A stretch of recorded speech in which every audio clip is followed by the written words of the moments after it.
Let's get this party started. I'm downloading video now. As you're going to notice next week or maybe two, the videos are going to be all over the place. I'm off schedule because of the Mosey trip. I think I put a Q&A out for, I want to say Sunday. I also put the big announcement about the Foursquare on Saturday and what I know about it. And I think I've got another one coming out Monday. It might be this one. I don't know. I have to get on the computer, but it's downloading right now to check and see what's up. But anyway, this is some more Q&A, really, that I'm going to do. I'm trying to get rid of all these emails and get them taken care of the best that I can so we can get back to being normal. By the way, one of the updates, I want to do it while I'm thinking about it or I'll forget. The bridge that goes over Highway 44 that will connect down to the Finney area, I'm not sure exactly where it goes, the golf cart trail actually goes, but the one that comes up to Brownwood and it crosses 44. The heavy duty equipment are down there now on this side of 44, the Brownwood side of 44 by the retention pond there. They're putting in pylons now. So they're working on it. It looks like to me they're on schedule. The bridges aren't supposed to be done until early 2020, like January, I think, 2020. So it looks like they're on schedule. So just let you know that they started putting the pylons in a few days ago. I've seen the equipment down there and I was wondering what was going on. I thought maybe they were digging out the retention ponds or something. And coming to find out from Tommy, our waiter down at Beer Day, he was telling me that they're putting in the pylons for the bridge to cross 44 right there. So at least you can kind of get an idea now by looking at that where that bridge is going to be, a golf cart bridge. So I get down there one of these days, I'll take my camera if I think about it, and I'll try to get a picture of it for you. Okay, David Price.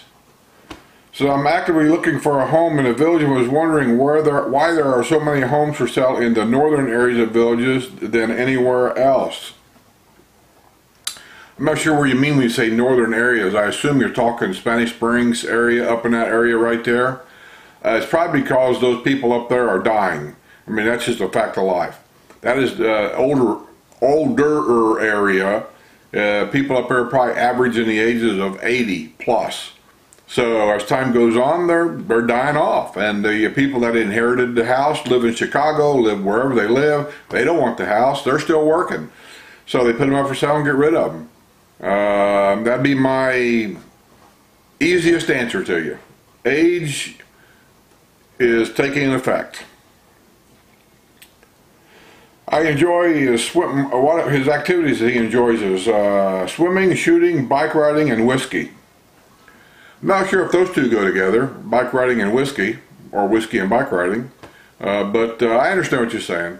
And you want to know where in the villages are those activities more prominent, I guess, than others? Everywhere. Those are typical. Bike riding is everywhere. Whiskey, beer drinkers, wine drinkers, everywhere. What else do you say on there about swimming? Swimming pools. My God, we got swimming pools all over the map. All over the map. Everywhere. The only thing is, if you like to do lap swimming like every morning or something like that for exercise, lap swimming is only permitted at sports pools. You are not supposed to do any kind of lap swimming in your neighborhood pools or the family pools. I know people do. I'm just letting you know what the rules are. And shooting. Well, if you like air rifle shooting, I guess that's what you're talking about, because that's the only shooting they allow inside the villages is air rifles, and I think there's an air pistol too. Air rifle range is down here at Rohan. And the other air rifle range is up at, oh my gosh, it's up there in one of the older areas, Rio Grande area, you'll see the pool that's on the side of Morris Boulevard there on next to the postal station, and then it used to be right kind of like behind the postal station or next to the postal station there. So that's the air rifles and stuff, the two areas that I know of. Now if you want to do real shooting with pistols and guns and whatever, then Shooter's World is down here, going to be next to Brownwood, off to the side over there. And they're working on that now. It's going to be, they're going to have, actually they're getting ready to build a visitor center at Shooter's World, or a welcome center. I seen that in the paper the other day. I'm not sure what that's all about. A welcome center to Shooter's World, I guess. But anyway, they're still working on it. It's not done yet. If you'd like to do that kind of shooting, there's a place right next to Brownwood. It's not open yet.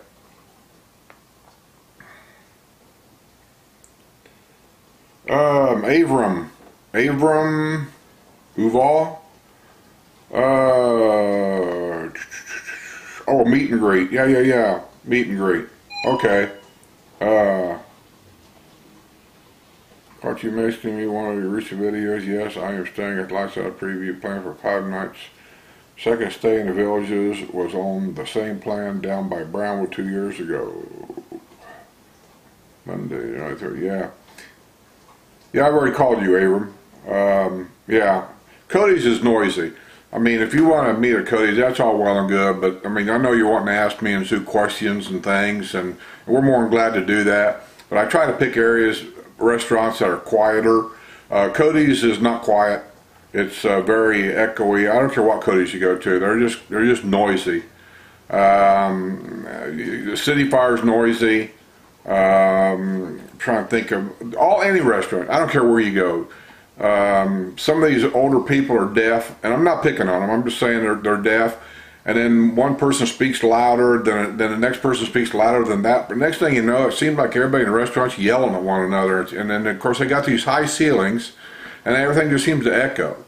So to have a good conversation and answer questions, you know, it's just kind of hard. So that's why I picked to go to where we're going to go, to that country club I was telling you about, because it's quieter in there. I've been in there many times. And then also we'll have the option, that's kind of an off hour that we're going to go. We could all, if it's a nice day, we can always sit outside. And outside on the patio is generally super quiet, especially on the off hour like that. So it'll be easier, just better for us, that's all. I know you don't know where Mallory is, but you got a map. So from where you're at, it's not that far. So you'll find it. McDonald, W-Y-N, McDonald Win, something like that. Videos, you do a great job. I don't so much fun. Did you say a 35-year-old could buy a home there now? Not now. It's always been that way. It's nothing new. The rule is here, it's a 55 plus. I'm going to tell you what the supposedly rules are here. I mean, I'm kind of confused about some of them myself because, well, I won't get into that. 55 plus. 80% of the households here, one person in that household has to be 55 years old or older. That's living there full time, one of the owners, so to speak. So me and my wife. My wife could be 35. As long as I'm 55 old or older, then she can live here full time. Now, what the rule, the 20% rule, 80-20, 20% of the population here can be under the age of 55. That rule was actually put in because, going by my same example I just told you, I'm say 55, my wife is say 35. I tragically have a heart attack and die. She's an owner of this house, but she's under the age of 55. That 20% will allow her to stay. That's what that rule's for. Somehow that rule has gotten, I don't know what happened to it. We have 35-year-old kids here that are married, and they don't have children, but they're married and they live here full time. Somebody, I don't know what happened. I don't know if it's legal. I don't know if it's just somebody just got this idea that it's a very simple rule that 20% of everybody in here can be under the age of 55, and that's not the way I read it. And when I've called about it, what I just told you, that's exactly what they told me. I'm not sure who keeps an eye on it, or if anybody's keeping an eye on it. But yeah, truthfully, to be really quite honestly truthful with you, I think a kid, 19, because they say a 19-year-old or older can live here full time. I guess, you know, if you've got a 19-year-old, you know, he can live here full time. So that tells me if he can live here full time, maybe he can buy a house here too. I don't know. You know, the question you just asked me is something that really, when you call it the village's legal department, you should ask them about that. Exactly how, tell them to send you a copy of it too. And then you read it, and you tell me how you interpret that.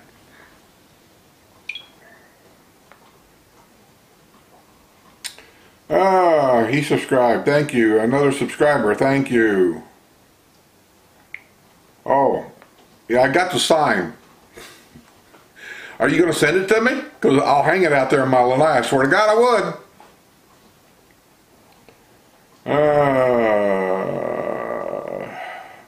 Let me see here. I got to stop doing that. I think that's getting to be a habit. When I'm looking at these, I go from one to another, and I'm kind of trying to find one to answer. I go, why am I doing that? I have no idea. That's dumb. I did it again. Guys have sent me emails about the wisteria down the road is for sale that Dave's selling. I've sent all your information to Dave. I'm not selling the house. I'm not getting a commission to sell the house. I just put it on here for basically for the interest of my viewers to see what the different homes look like, whether they be pre-owned or brand new. And it kind of gives them a general idea of different types of homes and models and how they can be decorated and stuff like that. So you need to call Dave or have Dave call you. I don't have enough time in the day to sell somebody else's house for zero money. You know what I mean?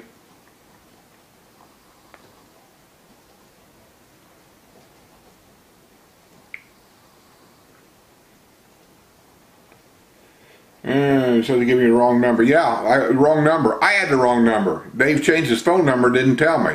So I literally walked over there to take a picture of that for sale sign to give you his home number. And if you look at the top right hand corner of that for sale sign, his cell phone number's on that. So use those numbers. Who was that? Who was that sent me that? I don't say. smcpp@AOL. That's all I know. But I sent your stuff to him too. Rentals, Jennifer. Okay, I think, see, I don't know how old these are, but I think I already sent your information to Kevin and them. It's got they want a long-term renter down at DeSoto in their new house they bought. So I think I already sent your stuff to him. If you watch this and they haven't contacted you or you haven't contacted them or whatever, let me know. Otherwise, don't send me anything. If you don't send me anything, then I'll assume that you guys are in communication here. David, thank you. Oh, the Mini Cooper guy. What did he say? It's awesome. I'm a big race fan. Thanks for sharing it. You're welcome. I'll tell you what, I think I got lucky on that one. I was just at the right time at the right place. I just opened my mouth and said, hey, can I? And they said, sure. I was shocked. Plus, I kind of know I don't want to say too much, but I kind of know somebody that's kind of related to him that might have made a phone call for me to kind of open the door, so to speak. So that helped. Tony Overstreet says refined question. I don't know what that means. I sent an email earlier asking about your decision to move to the villages. I just found a previous video where you talked about some of this. I don't expect you to repeat yourself, just for my benefit, so let me refine my question. Of all the places to vacation in Florida, why did you select the villages? I didn't vacation here. And I thought my story goes on, and apparently it's buried down in my other videos, and people don't watch all my videos. So, make a long and short of it, we found this place totally by accident, with our granddaughter whining about being hungry and wanting something to eat. So we found this place. I found it interesting. So when we brought our other granddaughters to Disney World, we came down 27 and 441 all the time to go to Disney World. A lot of people don't know that 27, if you stay on it, it's the back door to Disney World, instead of taking 75 to 4 and fighting all that crap. So we'd come right by here all the time. And we just got interested, so we would stay at the hotel at that time, La Hacienda something. It was a hotel up there, La Hacienda Hotel maybe, or La Hacienda something. Anyway, that was about the only hotel there.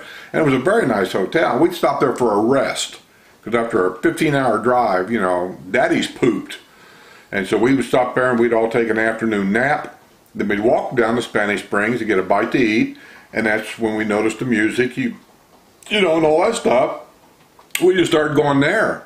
Well, the next year we bring another granddaughter down, and we stopped there for an overnight rest. And that's what we did. Well, when we were done with all the grandkids, we were done with Disney World and all that kind of stuff, my wife and I decided we wanted to come down for a week's vacation to really check the place out. All we were doing was doing what they now call a lifestyle visit, except I was doing it on my own. And a guy or a girl we was talking to on the squares give us this web address. She said, you know, you can probably rent somebody's house, a whole house, for less money than, in the summertime especially, than what a hotel would cost you. And you can probably find a house that's got a golf cart that goes with it. Hey, it sounded like a good idea. So the next time we came down, and it wasn't like I came down all the time, but the next time we came down, we done that. We rented a house. Now, we didn't know one village from another. We didn't know what they were close to, where they were even at. But at that time, the only square was Spanish Springs, you got to understand. Lake Sumter didn't exist. Brownwood didn't exist. It was just Spanish Springs. So no matter where you rented, you really was never that far from the Spanish Springs, period. So we rented in 3 or 4 different areas. We would rent a house, because I could get a whole house at that time for like $250, $300 a week. And I'd get a free golf cart in the garage. And we would kind of immerse ourselves into the village's lifestyle, going to the pool, talking to people, going to the squares, going out and eating, talking to the neighbors. And then some of the neighbors we had were super nice, and they would invite us to come out to dinner with them, and we'd talk to them. They'd tell us stuff. And maybe that's why I kind of feel like I do this, is because I just know how much that helped us. And guys I would met that I had met back then would ask me to go play golf with them, which I truly loved. I didn't have any golf clubs down here. I found out later everybody's got extra sets of golf clubs for visitors. They'd bring an extra set. They'd pick me up in a golf cart. I don't know where the golf courses were at, and they would just take me along with them. And other places I rented, I will admit, in the neighborhoods, people were, maybe I don't know why, but people were very standoffish, because I think it's because we were renters, and they knew we weren't going to be here long, and so they didn't worry about, you know, talking to us or having anything to do with us, really. And other neighborhoods weren't that way. We'd pull in the driveway and we were taking suitcases out, and neighbors would come out. Hey, how you doing? How long are you going to be here? Hey, well, when you get done, unless you're going to take a nap, come on over and have a beer and we'll talk for a while. You know, those are the kind of neighborhoods I really enjoyed. That's the kind of neighborhood I'm in. This is a waving neighborhood. We wave at everybody if we're outside. We don't know who it is. We just wave. That's the kind of neighborhood I'm in, and I'm not leaving, because I know by experience all neighborhoods aren't that way. And so, yeah, I mean, so it wasn't like I planned vacations here. I didn't pick the villages here. I was looking for a place to retire, because I knew within the next, I don't know, back then, probably next 10 years, I knew I was going to be retiring. I was probably in my late 40s at that time. And I was just looking around, all I was doing, but this isn't the only place. I went to Paseo. I've been to Solovita. I've been to, gosh, I can't even think of, Plantation, something Plantations, Plantation, there's like 5 or 6 retirement places down the road, Plantation something. I've been to over here, Del Webb's place over here, and I can't think of the name of it either, but I went there. I went on top of the world for a whole day on top of the world going around back then. And we just decided here because it was active. I liked the idea of back then the free golf was what they promoted. I wanted to get back into golf. I knew what I wanted to do. I loved the idea of golf cart trails to go anywhere. You know, that's my big thing. And so yeah, we just chose this place to retire in. I wasn't really looking for a place to vacation in. We were just checking the place out.